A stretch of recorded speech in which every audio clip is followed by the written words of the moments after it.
한참을 잘 나가던 사람이 어느 날 갑자기 나 이제 더 이상 못 살겠어, 못하겠어 라고 말하면서 한순간 모든 것들을 그만두어 버리는 일들이 제법 우리 주위에 많이 있습니다. 그분들은 하루아침에 모든 일들을 다 접어두고 두 손을 다 들어버리죠. 그때 비로소 우리는 저 사람이 그동안 마음고생을 참 많이 했나 보구나, 그동안 지쳤었는가 보구나 라고 그 사람에 대해서 이해하게 됩니다. 그런데 궁금한 것은 왜 그런 일들이 생길까 이것입니다. 그 사람에게 무엇이 잘못되었던 것일까? 예전에 미국에서 있을 때 1.5세 아이들, 청년들을 섬겼는데요. 이번에 안식년 기간 동안에 그 청년 지금 뉴욕에서 일하고 있는데 그 청년을 방문했어요. 그 청년을 보면 옛날 일이 생각이 나더라고요. 몸이 되게 좋습니다. 몸이 되게 좋아요. 근데 어느 날 그 청년이 그때 제가 섬길 때 쓰러졌었거든요.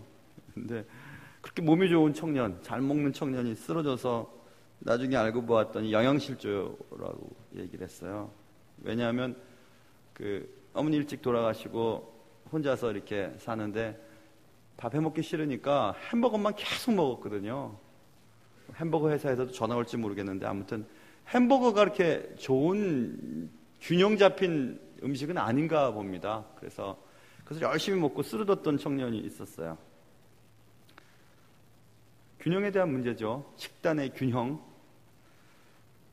또 조금 된 오래전 제가 섬기던 교회에 물리치료사 이런 분들, 봉사단체가 와서 교회 전체 힘드신 분들 이렇게 좀 만져주시고 고쳐주시고 이렇게 진단하시는 일들이 있었었는데 저보고도 누우라고 하더니 허리가 자꾸 아프시죠? 그래서 예, 아픈데요 하더니 저한테 그렇게 말씀하시더라고요. 골반이 비틀어져 있는데요. 저는 아기 난 적도 없는데 저는 아기 나면 비틀어지는 줄 알았어요. 근데 골반이 비틀어졌다고. 그래서 다리 꼬지 말고 자세를 똑바로 하세요 이렇게 말씀을 했습니다. 균형에 대한 문제이죠. 이처럼 균형이 잘 맞춰지지 않을 때 생각지도 못한 일들이 생깁니다. 갑자기 나 그만둘래, 다 싫어 라고 갑자기 얘기했던 그분도 그의 삶에 균형에 문제가 있었다는 것을 우리는 짐작할 수 있죠.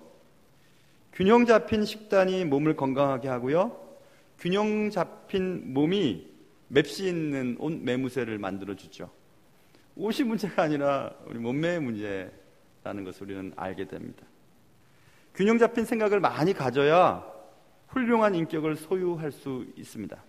다 균형에 대한 문제입니다. 오늘 우리가 살펴볼 내용은 균형에 대한 것입니다. 오늘 예수님께서는 어느 날 제자들을 향해서 이렇게 말씀하셨어요. 오늘 제가 읽은 본문 말씀, 이르시되 너희는, 제자들이에요, 따로 한적한 곳에 가서 잠깐 쉬어라 하시니, 이는 왜냐하면 오고 가는 사람이 많아서 음식 먹을 겨를도 없었기 때문이었다 이렇게 말합니다. 얼마나 사역이 바쁜지, 얼마나 일이 바쁜지 사람들 대하느라 음식 먹을 겨를도 없었다. 그것을 보시고 주께서 좀 잠깐 한적한 곳에 가서 좀 쉬어라 이렇게 말씀을 하셨습니다. 오늘 이 말씀을 선택하고 우리가 살펴보게 될 균형 잡힌 삶, 말씀을 듣는 가운데에 하나님이 우리에게 바라시는 균형 잡힌 삶에 대한 문제가 깨달아지고 또 균형 잡힌 삶으로 회복될 수 있는 그런 은혜가 여러분과 저에게 있으시기를 주님의 이름으로 축원합니다. 먼저 우리가 생각해 보아야 할 문제는, 균형 잡힌 삶을 살기 위해 생각해 보아야 할 문제는 우리의 삶이 오래 살 수는 있게 되었지만 계속 살 수는 없다라고 하는 문제를 인식하는 거예요. 이 말, 오래 살 수는 있지만 계속 살 수는 없다라고 하는 이 말은 인간에게는 한계가 있다는 말씀이죠. 인간의 수명이 한계가 있다는 말씀입니다.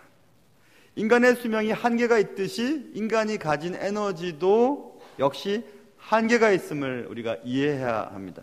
아무리 좋은 전자제품이라 해도 충전하지 않으면 쓸 수 없고요. 아무리 비싼 자동차라고 해도 연료를 주입하지 않으면 도대체 움직이질 않는다는 사실을 기억해야 합니다. 만일 우리가 계속해서 일을 해서 쉬지 않고 일을 해서 충전할 기회와 또 보충할 연료 보충의 기회를 놓쳐버린다면 어느 순간 우리의 몸은 고장나 버릴 것이고 나 이제 아무것도 하기 싫어 라고 말하는 일들이 생기게 될 것입니다. 하나님 우리를 만드신 분이세요. 그래서 우리를 제일 잘 아시는 분이 하나님이세요. 하나님은 우리가 계속해서 일할 수 없는 존재임을, 쉬어야만 하는 존재임을, 공급받아야만 살아갈 수 있는 존재임을 잘 알고 계십니다. 하나님은 우리가 한적한 곳에 가서 잠깐이라도 쉬어야 한다는 것을, 음식 먹을 겨를도 없이 사람을 만나는 것이 좋지 않다는 것을 오늘 본문을 통해서 말씀하고 있는 것입니다. 이 말씀을 우리가 풀어나가려면 먼저 마음속에 던져지는 질문이 하나 있는데, 로마서 12장에 보면 이런 말씀 있지 않습니까? 하고 말씀이 나와야 돼요. 그 말씀은 이런 얘기거든요. 부지런하여 게으르지 말고 열심을 품고 주를 섬기라. 주를 섬기되 부지런해라, 게으르지 말아라, 열심을 내라, 그리고 주를 섬겨라. 이 말씀을 가만히 들여다보면 쉬지도 않고 열심히 일하라는 것처럼 이해가 돼요. 또 그렇게 말씀도 전하고 적용도 할 때가 있습니다. 이 말씀을 잘못 해석하면 그렇게 잘못 적용을 하게 되는 것입니다. 그래서 예수를 잘 믿는 사람들은 최선을 다하여 사는 것까지는 좋으나 쉬는 것이 죄 짓는 것 같아요. 저도 그랬거든요. 쉬면 죄 짓는 것 같아요. 그래서 쉬지도 않고 열심히 일합니다. 밥도 안 먹어요. 열심히 일합니다. 열심히 일하죠. 그런데 그게 잘못됐다는 겁니다. 잘못됐다는 겁니다. 주님의 일뿐만 아니라 여러분의 삶의 현장 속에서 열심히 일하고 밥을 먹을 겨를도 내지 못하고 오가는 사람이 많으니까 열심히 일하는 것이 좋은 게 아니라는 것입니다. 조금 전에 읽었던 부지런하여 게으르지 말고 열심을 품고 주를 섬겨라. 부지런해라, 게으르지 말아라, 열심을 내라, 주를 섬겨라. 야, 얼마나 바빠요, 그렇죠? 근데 그건 그런 뜻이 아니에요. 이 성경 말씀, 조금 전에 읽었던 로마서 12장 11절 말씀을 최근 번역은 잘 번역해 두었습니다. 최근 번역에 이렇게 써 있습니다. 죄송해요. 영어로 된 번역을 읽어보았는데요. Don't burn out. burn은 타는 거잖아요. 타지 않게 되었다는 거예요. 그러니까 소진이란 단어죠. 침체라고 하는 단어죠. 너 소진되면 안 돼. 침체하면 안 된다. 그리고 그 다음 단어가 두 단어가 쓰여 있는데 fueled라고 하는, 연료를 보급하는 것, 계속해서 보급하는 거죠. 보급하고 flame이라고 하는 타오르게 하는 것. 그러니까 이런 뜻입니다. 좀 전에 부지런하여 게으르지 말고 열심을 품고 주를 섬겨라. 이것은 너 절대로 침체하면 안 된다. 소진되면 안 된다. 너 계속 내 삶을 타오르게 연료를 보충해 줘야 된다. 그 뜻이에요. 그런데 우리는 한국 번역으로만 읽으면 부지런해야 되고 게을르지 말아야 되고 열심을 품고 주를 섬기는 것이 과연 하나님 기뻐하시는 일인 것처럼 우리가 생각이 되잖아요. 열심히 일을 합니다. 최선을 다해요. 근데 그렇게 살 수 없어요. 우리의 삶이 그렇게 되지를 못해요. 문제가 생기기 시작하죠. 그러다가 이제 열심히 일하고 주일날 저녁에 가면 야, 내일 직장 가기 싫어, 학교 가기 싫어, 이런 말이 나오는 거예요. 그리고 또 목사님은 월요일날 놀잖아요, 이런 얘기가 나오는 거죠. 저도 예전에 그런 얘기 했거든요. 잘 몰랐을 때. 여기서 우리가 생각해 봐야 될 것은 네 스스로가 연료를 보충하고 불이 계속 꺼지지 않도록 계속해서 연료를 보급해서 타오르게 하라라고 하는 이 말씀은 우리가 잠시 생각해 보면 계속해서 열정적으로 일을 하고 불타오르는 삶을 살기 위해서는 연료를 주입해야 된다는 것이 떠오르죠. 무엇인가 타고 있다는 것은 무엇인가를 태우고 있다는 얘기죠. 무엇인가 태우고 있다는 것은 무엇인가 탈 것이 있다는 것을 말하죠. 그러니까 계속 탈 것을 공급해 주라는 얘기입니다. 그렇지 않을 때 우리는 소진되어 버리고 침체되어 버리죠. burn out. 번아웃 되어 버립니다. 아무것도 하기 싫어요. 살기도 싫고 먹기도 싫어요. 사람 만나기도 싫고 교회 가기도 싫어요. 기도하기도 싫고 말씀 보기도 싫어요. 다 싫어요, 그냥.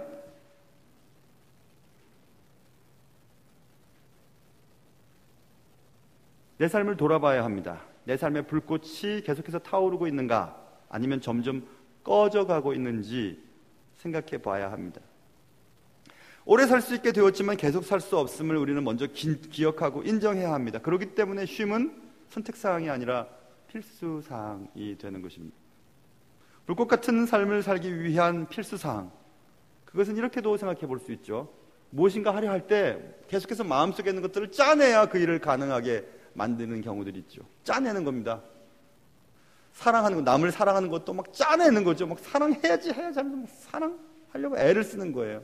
주님이 사랑하라 그랬으니까, 아내를 사랑하라 그랬으니까, 우리 목사님이 항상 사랑하라 그랬으니까, 용서하라 그랬으니까 막 사랑해야 하고 용서하려고 억지로 안 되는 거예요. 내 마음속에 사랑이 이만큼 가득 차 있고 내 마음속에 이만큼 용서가 가득 차 있으면 사랑이 저절로 되거든요. 공급받아야 되는 거예요.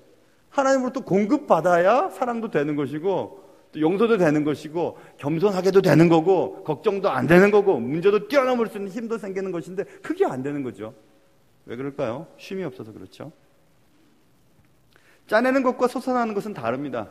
퐁퐁퐁퐁퐁 솟아나서 물을 뜨는 것과 막 물이 없어서 막 팍팍 긁는 것과는 다르죠. 사랑이 그렇고 창작 활동도 그런 것 같아요. 목사로서 이제 교역자의 생활을 한 20년 넘게 이제 하다 보니까 저도 그런 생각을 해보았습니다. 설교도 매번 창작 활동하는 거 아닙니까? 그런데 내 마음속에 차 있는 게 없으면 창작이 안 돼요. 그래서 막 늘 그냥 설교에 대한 부담감을 가지고 제 친구 목사님은 늘 토요일마다 밤을 새는 친구 목사님도 있어요. 힘들죠. 감사하는 것도 마찬가지입니다. 감사하라고 했는데 감사가 되어야죠. 감사가 안 되는데 감사 조건을 막 찾는 거죠. 억지로 막 찾아내는 거죠. 그렇게 해서는 삶이 행복하지가 않아요. 자, 그렇다면 이제 어디서 어떻게 쉬는 것이 하나님이 기뻐하시는 것인가? 그 질문을 답해야 될 때가 됐어요. 먼저 어디서 쉬어야 될까? 어떻게 쉬어야 될까? 그것을 한번 해결해 보려고 해요. 어디서? 오늘 성경은 주님께서 말씀하시기를 따로라는 말이 있죠. 따로 한적한 곳에 가서, 무척 애를 써야 됩니다. 따로 한적한 곳을 찾아야 되고 가야 돼요. 그렇죠?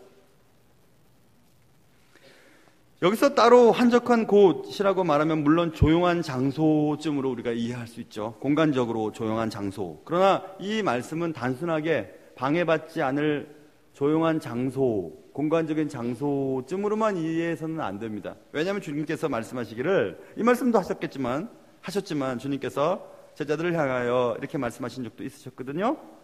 수고하고 무거운 짐진 자들아, 다 내게로 오라. 내가 너희를 쉬게 하리라, 이 말씀하셨어요.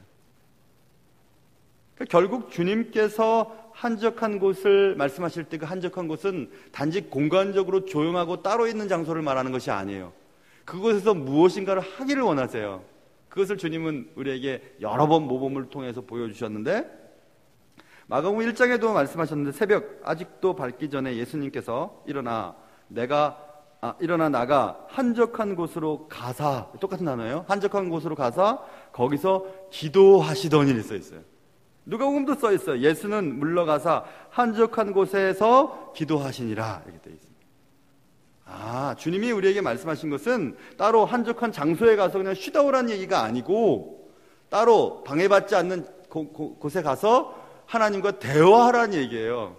하나님 품에서 쉬다 오라는 얘기를 말씀하고 있는 것입니다. 그러니까 쉼을 위한 최적의 장소는 주님의 품입니다. 하나님의 품이에요. 참 쉼은 우리가 주께로 갔을 때만 얻을 수 있기 때문에 그렇습니다. 그러므로 우리가 쉼을 얻기 위해 해야 할 가장 첫 번째 일은 주님께 나아가는 것입니다. 주께서 우리에게 모델로 보여주셨던 것처럼 매일매일 쉼의 시간들을 보내고 또 축적된 에너지와 사랑과 이런 마음을 가지고 하루를 살아가는 거죠. 저는 그렇게 신앙이 좋은 사람은 아니지만은 신앙생활을 지금까지 하면서 느낀 것은 새벽 기도회가 최고 좋은 것 같아요. 일부러 먼 장소를 갈 수도 없고요. 시간을 따로내기도 어렵습니다. 하루를 살면서. 그런데 정해진 시간에 가장 좋은 시간, 예배당에 가까운 예배당에 가서 조용히 예배드리고 기도하고 잠시라도 말씀 듣고 가는 것, 그래서 힘을 축적받고 쉼을 얻고 그래서 하루를 시작하는 것만큼 좋은 것은 없더라 하는 얘기예요.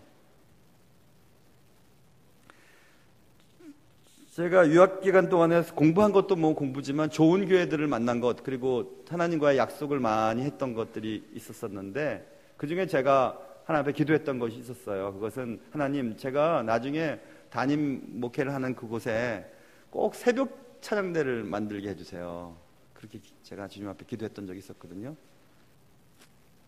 제가 미국의 여러 교회들을 다니면서 새벽 찬양대가 있는 교회를 가본 적이 있었어요. 물론 우리 교회처럼 이렇게 인원들이 많고 기도가 많이 참석하진 않았지만 새벽 기도회 찬양대가 있다는 게 그렇게 은혜가 되었었습니다. 그리고 그것 자체가 교회를 막 이렇게 심장이 뛰게 하는 그런 거였다는 것을 알게 되었어요.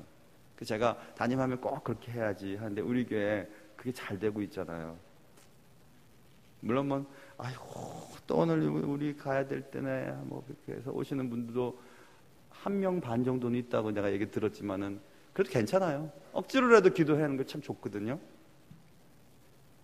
주님께 나아가서 잠깐이라도, 오늘 잠깐 써있죠. 잠깐 쉬어라. 잠깐 주님과 만나라는 얘기입니다.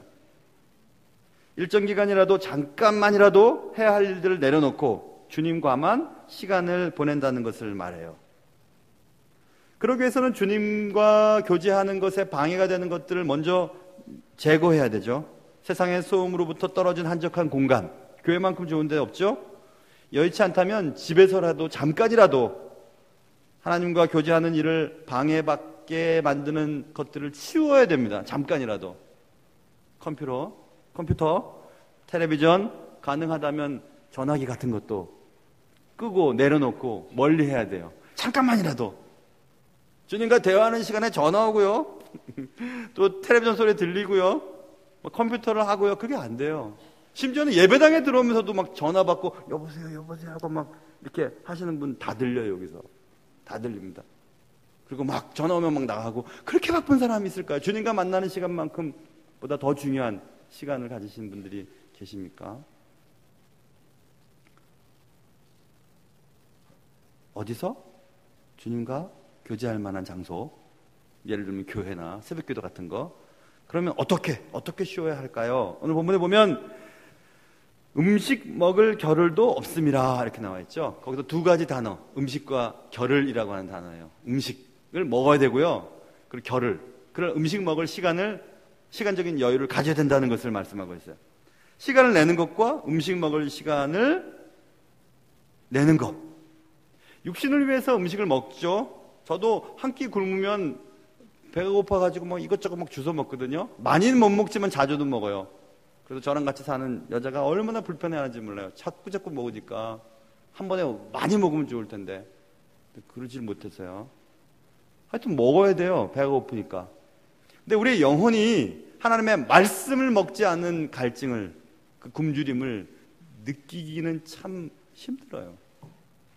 예배 막 빠지는데도, 말씀을 막 듣지 않는데도 영혼의 갈증을 잘 못 느껴요. 영혼이 메말라가고 죽어가고 굶주려가고 있는데도, 그래서 아무것도 할 수 없는, 에너지가 소실되어가고 소진되어가는 것도 모른 채 살아가고 있는 분들이 되게 많아요. 예수를 믿는다고 하면서도. 우리의 이 인간은 영혼과 몸으로 만들어져 있잖아요. 근데 몸을 위해서는 우리가 먹고 또 먹고 또 먹어요. 그렇죠? 그래서 우리의 몸이 과거와는 다르게 자꾸 만들어가죠. 그런데 우리 영혼에 말라가는 것을 우리가 인식하고 깨닫고 채워가는 일에는 매우 부지런하지 않고 게으를 때가 많습니다. 그래서 여기서 본문에 보면 음식 먹을 겨를도 없습니다. 그러니까 음식 먹을 겨를을 만들으라는 얘기입니다. 하나님의 말씀을 들을 시간들을 만들으라는 얘기입니다. 하나님의 말씀을 양식처럼 표현한 것들이 성경에 많이 나오는데 그중에 시편 119편에 보면 얼마나 많이 나오는지 몰라요. 자세히 살펴보진 못하겠지만 시편 119편 9절에 말씀은 나를 깨끗하게 만들고요. 24절에 보면 나를 즐겁게 만들어주고 25절에 보면 말씀은 나를 살아나게 만들어줍니다. 28절은 말씀은 나를 세워주고요. 45절은 말씀은 나를 자유케 만들고 49절은 말씀은 나에게 소망을 갖게 만들고 50절 말씀은 나에게 고난 중에 위로를 가져다 주고 나를 살려주는 기능을 하고 있고 62절은 말씀은 나를 감사케 만들고 92절 말씀은 나를 지혜롭게 만들고 100절 말씀은 나를 명철케 만들고 105절 말씀은 내 길을 인도한다. 너무 빨리 하니까 잘 모르시겠죠. 119편 105절 말씀은 내 길을 인도한다. 그거 여러분이 이거 잘 아는 거예요. 주의 말씀은 내 발의 등이요 내 길의 빛이니다 이 말이에요. 캄캄한 길, 한 번도 가보지 못한 길. 저는 아직 60대를 살아보지 못했어요. 60이 안 됐으니까 모르겠어요. 어떤 일이 있을지. 캄캄해요. 그런데 그 길을 비춰줘요. 뭐가요? 말씀이. 그러니까 준비할 수 있잖아요. 그러니까 우리의 마음속에 힘이 생기잖아요. 살아날 수 있잖아요. 소망을 가질 수 있잖아요. 그것이에요. 그러니까 말씀은 그런 기능을 가지고 있다는 것입니다. 그러니까 오늘 본문에 음식 먹을 겨를도 없음이라. 이것은 단지 사도들이 사람들 돌보느라 음식 먹을 겨를도 없다라는 것이 본문의 일시적인 뜻이지만 우리가 영적으로 이해해보면 우리가 이것저것 바쁘고 어떨 때는 주님의 일을 한다면서 말씀을 안 먹고 주의 일을 할 때가 있어요. 말씀과 상관도 없으면서 주님의 일을 봉사를 열심히 해요. 교회에서 제일 무서운 사람들이 뭐냐면 하나님과의 인격적인 만남이 없는 채 한 번도 그런 경험이 없는 채 주의 일을 하는 분들이 제일 위험하고 무서워요. 주님의 뜻과는 상관없이 일하거든요. 열심히 자기 의지대로 일하거든요. 그리고 남을 정지하거든요. 의인인 채 하거든요. 교회 문제를 일으키죠. 그래서 정말 겸손하고 정말 주님의 말씀대로 살아가는 사람들은 항상 배우는 자리에 있어요. 항상 기도하는 자리에 있어요. 항상 말씀 듣는 자리에 있어요. 성경을 얼마나 우리가 아는지 어릴 때부터 저는 뱃속에서부터 모태신앙입니다. 몇 대째 신앙입니다. 그거 상관없어요. 성경을 정말 알고 있는지 질문해보면 알 수 있어요.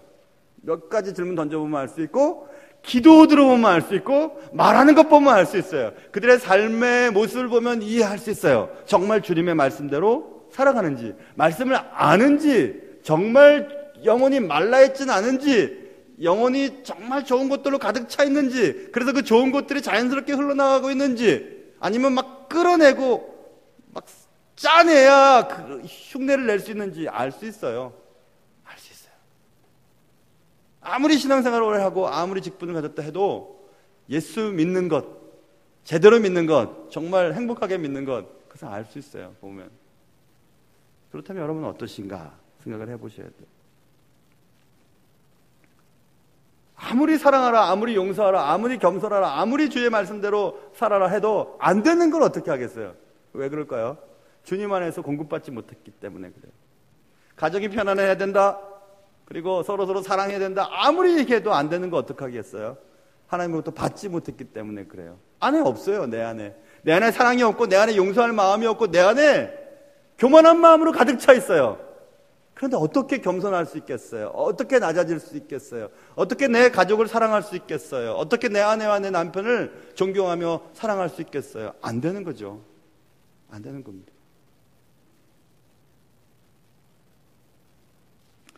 여러분, 삶에 적절한 긴장은 필요하지만 이완도 필요하죠. 늦춰줘야 해요. 영적인 것으로 보면 그것도 틀림없죠. 우리가 봉사도 하고 교회에서 뭐 직분을 갖고 여러 가지 애를 쓰지만 하나님의 말씀 듣지 않고서 그런 일을 하면 소진되어 버려요. 다 하기 싫어. 교회를 다 하기 싫어. 다 그만둘 거야. 한순간 그렇게 해버린다니까요. 그럼 우리는 놀래죠. 저분이 왜 갑자기 저러실까? 없는 것 막 퍼다내서 그래요. 다 퍼다내서 이제 막 바가지로 긁어냈었어요. 그래서 힘든 거죠. 그렇죠?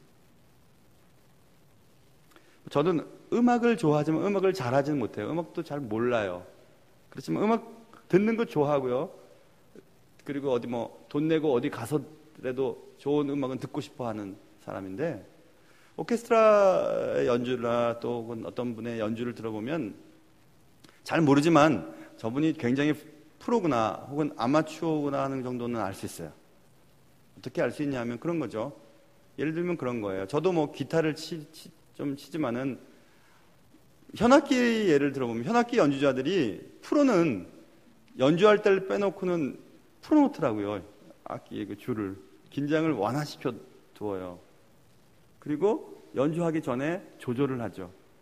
저 같은 아마추어는 틀려질까봐 계속 맞춰놓죠. 그냥 그 줄이 상하든지 뭐 악기가 휘든지 상관없이 맞춰두죠.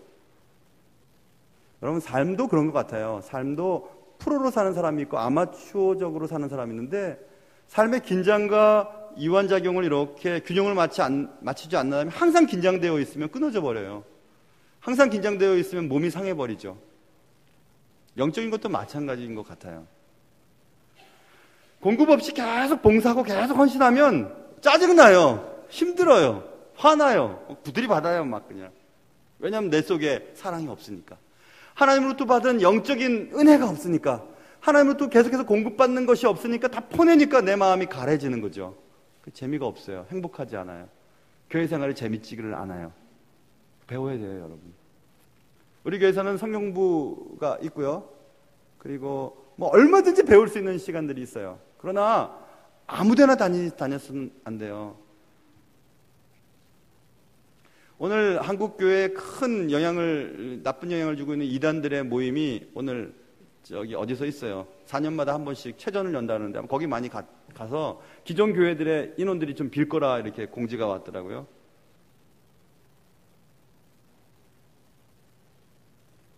연휴 끝에 하는 이유는 고향에 가서 못 왔어요 이렇게 얘기를 한다고 얘기했습니다.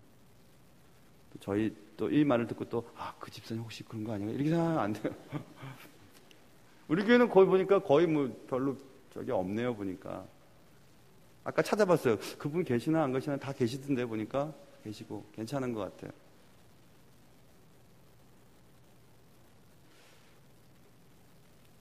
여러분, 여러분의 삶이 지금 되게 긴장되어 있다면 풀어내셔야 돼요. 좀 늦추셔야 돼요. 그게 일이든지 교회 일이든지 직장 일이든지 무엇이든지 상관없이 약간 좀 한번 내려놔 보세요. 어떻게? 좋은데 여행 가는 게 문제가 아니고 주님과 시간을 가져야 돼요. 정기적으로 공급받아야 돼요. 그러지 않으면 서버려요. 다 그만두고 싶어져요. 지금까지 살펴본 바에 따라 우리의 삶이 무리 없이 롱런 하기 위해서, 계속해서 잘 가기 위해서 우리의 삶에 균형이 필요함을 알게 되었죠. 내 삶을 정기적으로 신중하게 점검해 보아야 합니다. 지금 나는 내가 가진 것을 쏟아내야 할 때인지, 아니면 내게서 쏟아내야 할 것들이 쌓이기 위해 기다려야 할 때인지를 알아야 돼요. 그러므로 삶의 균형을 맞춘다는 것은 참으로 중요한 일입니다. 하나님은 우리를 사랑하셔서 우리가 잘 알고 있지만 실천하지 못하는 삶의 불균형을 강제로라도 맞추시기 위해 때때로 하나님께서 우리를 병원에 잡아놓으시기도 하고, 때때로는 감옥에 집어넣으시기도 하고, 때때로는 사람들과의 관계에서 막 상처를 받게도 하시기도 하고, 또 뭐 실패를 경험하기도 하기도 하시죠. 그런 것들은 하나님이 여러분을 사랑하시기 때문에 그래요. 좀 가만 좀 있어봐. 좀 생각 좀 하고 나랑 좀 교제 좀 하고 내 말을 좀 들어라. 이렇게 하시는 하나님의 은혜예요. 그렇지 않다면 여러분과 저는 꺾어지고 부러지고 아마 다 그만두고 싶어지게 될 것입니다. 그래서 아마 삶이 재미있는 것 같아요. 잘 될 때도 있고 안 될 때도 있고, 평지도 있고 계곡도 있고 산도 있고 막 물도 있고 이러잖아요. 그렇죠? burnout, 소진시키는 것, 침체되는 것. 우리의 삶이 burnout 되도록 내버려 두어서는 안 됩니다. 과중한 것들이 나를 누를 때 I'm sorry, 미안하다고 얘기해야 돼요. 나 지금 당장은 그 일을 할 수가 없어. 이렇게 얘기해야 돼요. 스스로에게, 그리고 상대방에게. 다 하면 상대방과 나는 다 할 수 있는 사람이라고 여기고 계속해서 임무를 주거든요. 그러다가 이제 넘어지는 거죠. 저도 그런 게 있었던 것 같아요. 그래서 막 열심히 일하다가 갑자기 막 이 목에 인후염이 걸리거나 목소리가 안 나면 이제 쉴 때가 됐구나. 뭐 뒷머리가 뭐 아프면 이제 좀 잠깐 자야 되겠구나 하는 생각이 있으니까 너무 감사하죠. 그런 증상들이 있어야 돼요. 이제 좀 쉬어야 되겠다. 주의 말씀을 먹어야 되겠다. 이것입니다. 근데 우리가 가지고 있는 짐이 얼마나 무거운지요. 얼마나 무거운지. 오래전에 속초로 넘어갈 때, 아주 오래전이에요. 그러니까는 그 터널이 만들어지기 전이니까, 그러니까 한계령 옛길, 뭐 진부령 옛길 있잖아요. 고매집 있는 게 그게 진부령인가요? 뭐 한계령 그런 거 있잖아요. 모르시는 거.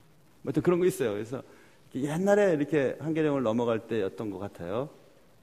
얼마나 눈이 많이 왔는지 여러분 눈 내리는 소리 들어보셨어요? 눈 내리는 소리.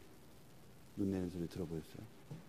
눈 내리는 소리 내가 알려드릴게요. 눈 내리는 소리 펑, 펑 이렇게 내리더라고요. 눈 내리는 소리가 얼마나 예쁜지 몰라요. 펑, 펑 이렇게 내려서 그걸 가만히 듣고 있었었는데 펑, 펑 하다가 우지직 툭, 툭 이런 소리가 났었어요. 무슨 소린가?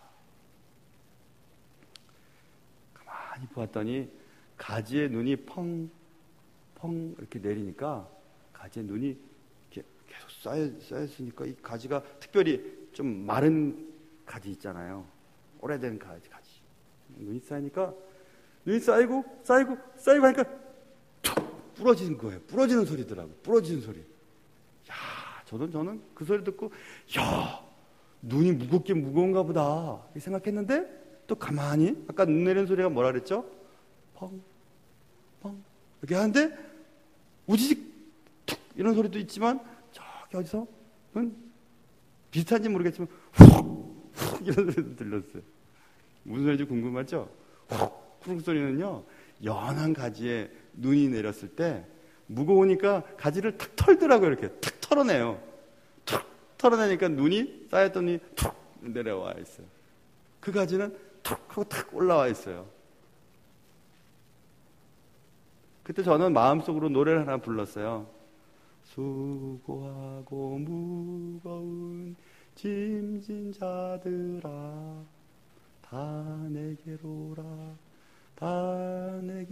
오라 내가 너희를 쉬게 하리라 내가 너희를 쉬게 하리라. 그 노래가 떠올랐어요. 굉장히 영적이지 않아요? 맞는 것 같아요, 여러분. 우리의 짐이 얼마나 무거운지 몰라요. 남자분들은 또 가장, 여자분들은 또 쥐꼬리만한 거 벌어오는 것 같고 또 살아가려니까 얼마나 힘들어. 젊은이들은 또 이런 실력 갖고 또 어디 들어가는 것도 힘들고 결혼도 해야 되겠는데 아침마다 거울 보는 것도 겁나고 얼마나 짐이 많아요. 그렇죠? 그래서 그냥 그 짐을 잊을만 하도록 열심히 그냥 일하는 거예요. 열심히 그냥 뭐 앞뒤 안 가리고 쉼이 없죠. 그러다가 다 그만두고 싶어 이런 마음이 들죠. 주께서 좀 쉬어라. 한적한 곳에 가서 따로 좀 쉬어라. 음식 좀 먹어라. 영혼의 양식을 좀 먹어라. 이렇게 말씀하시면서 짐에 대한 얘기를 할 때 저는 일부 예배 때 여기 앉아있으면서 그 생각이 들었어요. 나를 힘들게 하는 것이 뭘까? 그 모든 것들의 무게를 더하면 얼마나 될까? 그리고 또 내 영혼의 무게는 얼마나 될까? 이런 생각을 해보게 되었습니다. 죄의 무게죠. 다 죄로 말미암는 것 아니겠습니까? 죄와 나의 영혼이 이렇게 한쪽 천정의 한쪽에 놓여 있는데 이만큼 내려갔어요. 그것을 균형을 맞추려면 어떻게 해야 될까? 열심히 일해야 될까? 돈을 많이 버는 것이 좋을까? 좋은데 여행을 좀 다녀볼까? 잠만 자볼까? 맛있는 데 가서 먹을까? 동창회나 가서 뭐 열심히 수다나 떨어볼까? 그게 될까요? 이게 될까요? 안 될 것 같아요. 우리의 죄의 짐, 나를 무겁게 하는 많은 짐들의 무게를 이렇게 들어 올리는 것은 딱 하나, 십자가예요. 예수 그리스도 십자가예요. 우리를 조건 없이 사랑하시는 십자가예요. 우리를 그냥 무조건 사랑하시는 십자가예요. 그 십자가의 사랑만이 우리를 균형 잡힌 삶을 살아가게 만듭니다. 물론 죄의 짐은 여전히 쥐고 있지만 내게 와서 그것을 내려놓고 쉬기를 원하시는 하나님의 그 사랑 때문에 우리의 삶에 이렇게 균형을 맞춰갈 수 있는 것입니다. 여러분, 삶의 균형이 없으면 금방 넘어집니다. 지금 얼마만큼 여러분 달려오셨는지는 알 수 없지만 이제 곧 넘어질 거예요. 너무 긴장되어 있기 때문에 그렇죠. 신앙생활도 마찬가지입니다. 너무 긴장하면 신앙생활 할 필요 없어요. 전투적으로 신앙생활 할 필요 없어요. 그런 거 아니에요. 신앙생활은 행복해야 돼요. 신앙생활은 행복해야 돼요. 억지로 의무 때문에 나오는 거 이런 건 아니에요. 삶의 균형을 맞춰야 돼요. 영혼이 쉼을 얻어야 돼요.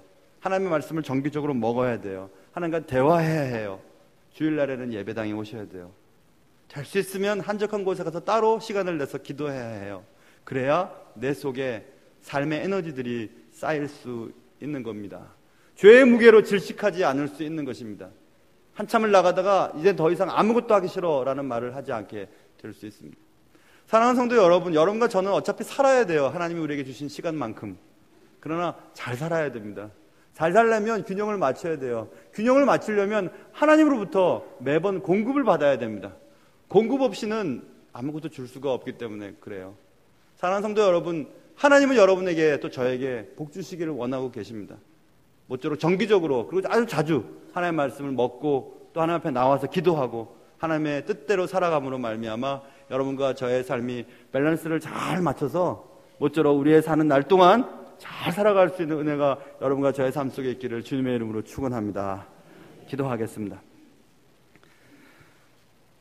날마다 우리 짐을 지시는 주 곧 우리의 구원이신 하나님을 찬송할지로다.